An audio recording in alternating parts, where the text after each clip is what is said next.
Hello everyone, स्वागत है आपका आपके अपने YouTube channel only Hindi classes में। तो फ्रेंड्स, प्रैक्टिस सेट 7 है ये आज हमारा।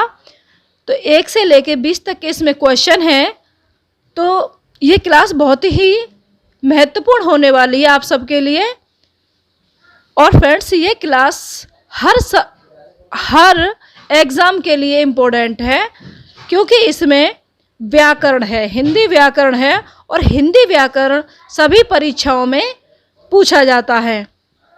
जहां आपको कोई क्वेश्चन डाउट है तो आप कमेंट कर सकते हैं मुझे। तो हम शुरू करने जा रहे हैं गद्यांश से। तो गद्यांश से पहले मैं इसके प्रश्न देखने वाली हूं, क्योंकि प्रश्न पढ़ने से उसके आंसर खोजने में हमें ज़्यादा सुविधा होती है, क्योंकि फिर हमारा दिमाग ये रहता है कि इसका आंसर कौन सा है। तो क्यों ना हम पहले इसके प्रश्न को देखें। प्रश्न नंबर 1 है, इस गद्यांश में किस प्रकार के कार्यों का समर्थन किया गया है? ए, जो मन चाहे होते हैं। बी, जो मन चाहे नहीं होते हैं। सी, जो बुद्धि और विवेक शक्ति के आधार पर दिए जाते हैं। डी, शक्ति के आधार पर किए जाते हैं। तो वैसे तो गद्यांश को अगर आप ना पढ़ें तब भी हमें अपना आंसर नज़र आ रहा है, मगर फिर भी हम गद्यांश को पढ़ते हैं एक बार। हमेशा याद रखिए कि पसंद और नापसंद आपके सबसे बड़े शत्रु हैं। आप इन्हें पहचानते तक नहीं, उल्टे आप इन्हें पाल पोस कर दुलारते हैं। वे तो हर क्षण आपकी हानि व हिरास करने पर ही तुले हैं। इनसे निपटने का व्यवहारिक मार्ग यह है कि अपनी रुचि और अरुचि का विश्लेषण करें। तो इसमें बहुत अच्छी बात कही गई है, मगर ऐसा होना संभव नहीं है। हर इंसान किसी चीज़ को पसंद करता है और किसी चीज़ को नहीं पसंद करता है। तो इसका जो सही आंसर हो जाएगा वो हो जाएगा सी, जो बुद्धि और विवेक शक्ति के आधार पर दिए जाते हैं। इसका सी आंसर सही है। गद्यांश में उन कार्यों का समर्थन किया गया है जो बुद्धि और विवेक शक्ति के आधार पर दिए जाते हैं तथा जो तर्क पर आधारित होते हैं। क्वेश्चन नंबर 2, किस शब्द में ना उपसर्ग का प्रयोग नहीं किया जा सकता है? नहीं पूछा है इसमें। ए, काबिल। बी, हाजिर। सी, पसंद। डी, वाकिफ। क्वेश्चन नंबर 2, इसका जो सही आंसर हो जाएगा वो बी, हाजिर हो जाएगा।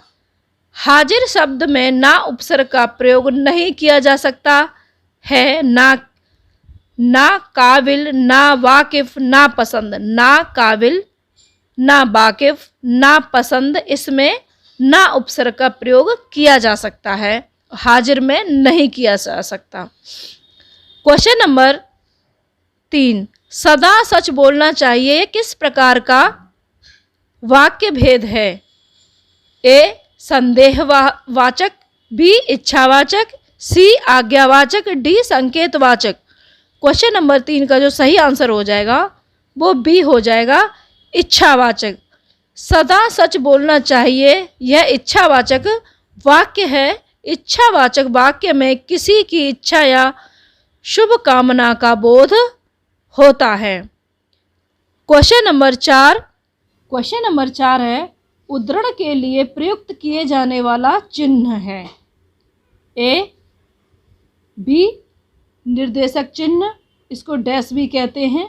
सी, बराबर। डी, विस्मयादि बोधक चिन्ह। क्वेश्चन नंबर 4 का जो सही आंसर हो जाएगा वो ए हो जाएगा, इसे उद्धरण चिन्ह कहते हैं।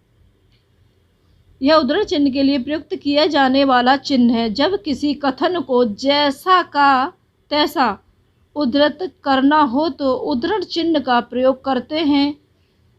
अतः विकल्प ए सही हो जाएगा। क्वेश्चन नंबर 5 है, मीरा जोर से हंसी। यह वाक्य किस क्रिया का समुचित उदाहरण है? क्वेश्चन नंबर 5 का जो सही आंसर हो जाएगा वो अकर्मक हो जाएगा। जिस क्रिया का फल कर्म पर न पड़कर कर्ता पर ही पड़ता है उसे अकर्मक क्रिया कहते हैं। क्वेश्चन नंबर 6, काफी में कौन सा विशेषण है? ए निश्चय परिणामवाचक, बी अनिश्चित परिणामवाचक, सी निश्चित संख्यावाचक, डी उपरोक्त में से कोई नहीं। क्वेश्चन नंबर 6 का जो सही आंसर हो जाएगा वो बी हो जाएगा, अनिश्चित परिणामवाचक। जिस विशेषण शब्दों से किसी वस्तु या पदार्थ की निश्चित मात्रा का ज्ञान न हो वो शब्द अनिश्चित परिणामवाचक विशेषण कहलाते हैं, जैसे थोड़ा, कम, अधिक, कुछ आदि। क्वेश्चन नंबर 7 है, निम्नलिखित में से कौन सा शब्द जातिवाचक संज्ञा नहीं है? ए जवान, बी सुंदर, सी मनुष्य, डी बालक। क्वेश्चन नंबर 7 का जो सही आंसर हो जाएगा वो बी हो जाएगा, सुंदर जातिवाचक संज्ञा नहीं है अपितु गुणवाचक विशेषण है। सुंदर शब्द को गुण के रूप में ही लिया जाता है। अन्य तीनों शब्द जवान, मनुष्य, बालक ये जातिवाचक संज्ञा हैं। क्वेश्चन नंबर 8, निम्नलिखित शब्दों में से कौन सा शब्द मध्यम पुरुषवाचक सर्वनाम है? ए मेरा, बी तुम्हारा, सी उनका, डी मैं। से मध्यम पुरुष के बारे में पूछा हुआ है। क्वेश्चन नंबर 8 का जो सही आंसर हो जाएगा वो बी हो जाएगा, तुम्हारा शब्द मध्यम पुरुष संबंधवाचक सर्वनाम को इंगित करता है। क्वेश्चन नंबर 9, निम्नलिखित ध्वनियों में से बताइए कि कौन सा वर्ण ओष्ठ्य नहीं है? ओष्ठ्य नहीं है, नहीं पूछा हुआ है। ए ट, बी प, सी फ, डी भ। क्वेश्चन नंबर 9 का जो सही आंसर हो जाएगा वो ट हो जाएगा। ओष्ठ्य ध्वनियाँ वे होती हैं जो दोनों होठों के मिलने पर उच्चारित होती हैं, जैसे प, फ, ब, भ। ट मूर्धन्य व्यंजन है, ट मूर्धन्य व्यंजन है। क्वेश्चन नंबर 10, सम्राट शब्द का स्त्रीलिंग रूप है? ए सम्राट, बी सम्राटी, सी सम्राटिन, डी सम्राज्ञी। क्वेश्चन नंबर 10 का जो सही आंसर हो जाएगा वो डी हो जाएगा, सम्राज्ञी। सम्राट शब्द का स्त्रीलिंग है सम्राज्ञी।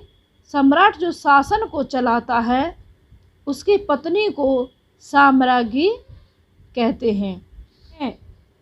तद्भव शब्द है ए सकट, बी घात, सी कांच, डी गोपाल। 11 का जो सही आंसर हो जाएगा वो सी कांच हो जाएगा। तद्भव शब्द है कांच। क्वेश्चन नंबर 12, निम्न शब्दों में प्रयुक्त सही उपसर्ग का चयन कीजिए। उत्कर्ष का दिया है। ए उत, बी उद, सी उप, डी अ। उत्कर्ष में किस उपसर्ग का प्रयोग किया गया है? तो इसका जो सही आंसर हो जाएगा 12 का ए हो जाएगा, उत। शब्द में उत उपसर्ग में उत का अर्थ है ऊपर, ऊंचा। उत्कर्ष का अर्थ है वृद्धि, समृद्धि, श्रेष्ठता। क्वेश्चन नंबर 13, जब क्रिया का संबंध कर्ता से हो वहाँ वाक्य होगा? ए कर्तवाच्य, बी कर्मवाच्य, सी भाववाच्य, डी अकर्तवाच्य। क्वेश्चन नंबर 13 का जो सही आंसर हो जाएगा वो ए हो जाएगा, कर्तवाच्य। जब क्रिया का संबंध कर्ता से हो वहाँ कर्तवाच्य होता है। इसमें सकर्मक तथा कर्मक दोनों क्रियाओं का प्रयोग किया जाता है। इसमें क्रिया के लिंग और वचन कर्ता के लिंग और वचन के अनुसार ही होती है।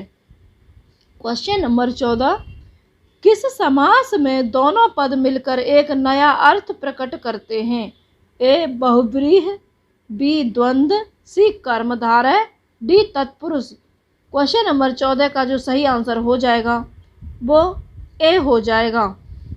जिस समास में पहला पद व दूसरा पद मिलकर किसी तीसरे पद की ओर संकेत करते हैं वहाँ बहुव्रीहि समास होता है।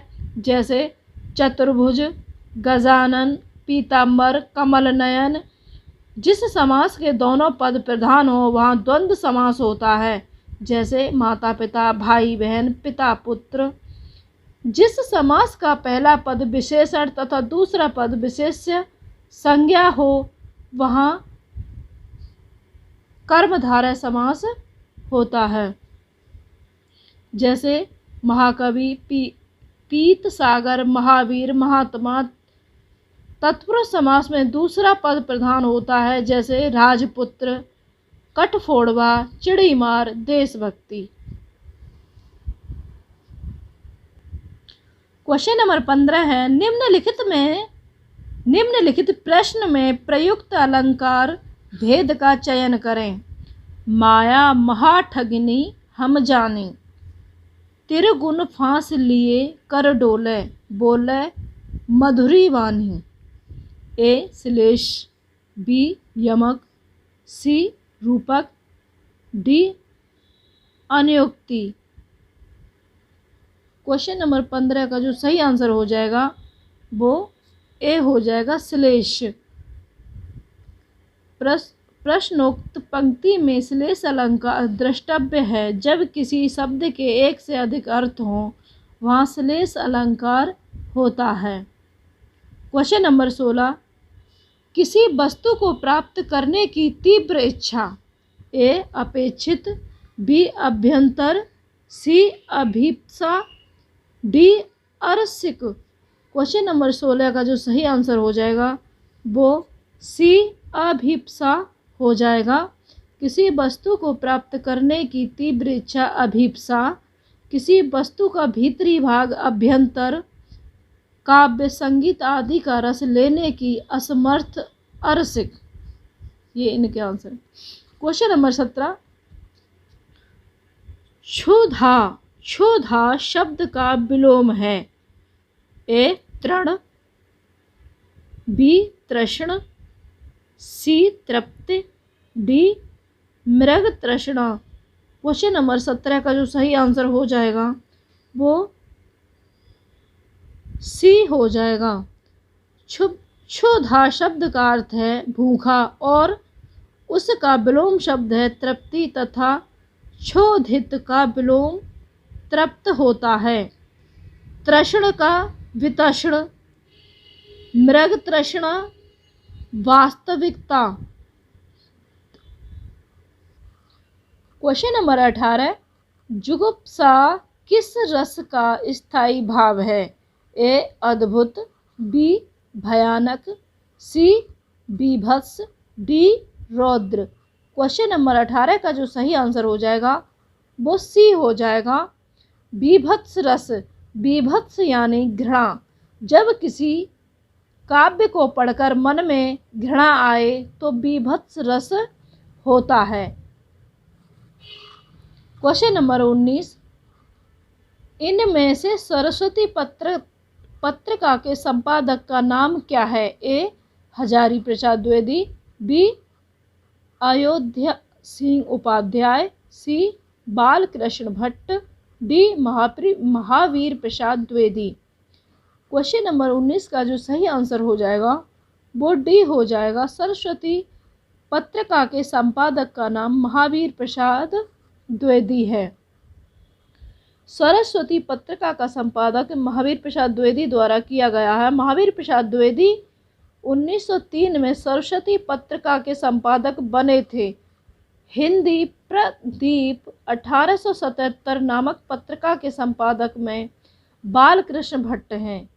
हिंदी प्रदीप एक मासिक पत्रिका थी जो कानपुर से प्रकाशित होती थी। क्वेश्चन नंबर 20, हिंदी किस परिवार की भाषा है? हिंदी किस परिवार की भाषा है? ए सामी हामी, बी भारोपीय, सी काकेसी, डी पापुई। क्वेश्चन नंबर 20 का जो सही आंसर हो जाएगा वो बी हो जाएगा। हिंदी भारोपीय भारत यूरोप परिवार के अंतर्गत आती है। इसका भौगोलिक क्षेत्र यूरोप एशिया है। सामी हामी परिवार तथा काकेरी परिवार का भौगोलिक क्षेत्र है यूरेशिया है। पापुई का भौगोलिक क्षेत्र प्रशांत महासागरीय भूखंड है। तो 20 क्वेश्चन हमारे कंप्लीट हो चुके हैं। क्लास आपको कैसी लगी उसके लिए आप मुझे कमेंट करें।